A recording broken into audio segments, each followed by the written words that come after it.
आता मराठा मोर्चा संदर्भातली एक बातमी येते। 31 जानेवारीला मुंबईमध्ये हा मराठा मोर्चा होणार आहे आणि मरीन ड्राईव्ह ते आझाद मैदान असा हा मोर्चा निघेल।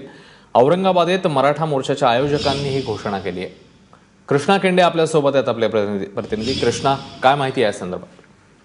अश्विन, मराठा समाजाचा जो क्रांती हुंकार मोर्चा जो आहे तो मुंबईमध्ये आता निघणार आहे।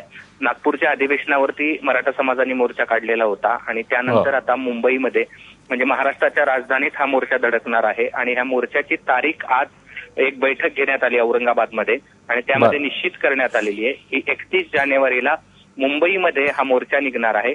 मरीन ड्राईव्ह ते आझाद मैदान असा हा मोर्चा निघेल आणि या मोर्चामध्ये महाराष्ट्रभरातून मराठा समाजाचे मोठ्या प्रमाणावरती लोक सहभागी होणार असल्याची देखील माहिती या ठिकाणी मोर्चाच्या आयोजकाच्या वतीने देण्यात आलेली आहे। कृष्णा, धन्यवाद या सगळ्या माहितीबद्दल। तेव्हा मराठा मोर्चाचं आता मुंबईत देखील आयोजन करण्यात आलेलं आहे। नागपूरमध्ये अधिवेशनादरम्यान देखील हा मोर्चा निघालेला होता नागपूरमध्ये आणि त्याच अनुषंगाने त्यावेळी ठरवण्यात आलेलं होतं की मुंबईतला मोर्चा नेमका कधी काढायचा हे नंतर जाहीर होईल। त्यानुसार आता मुंबईतला मोर्चा 31 जानेवारीला होतोय।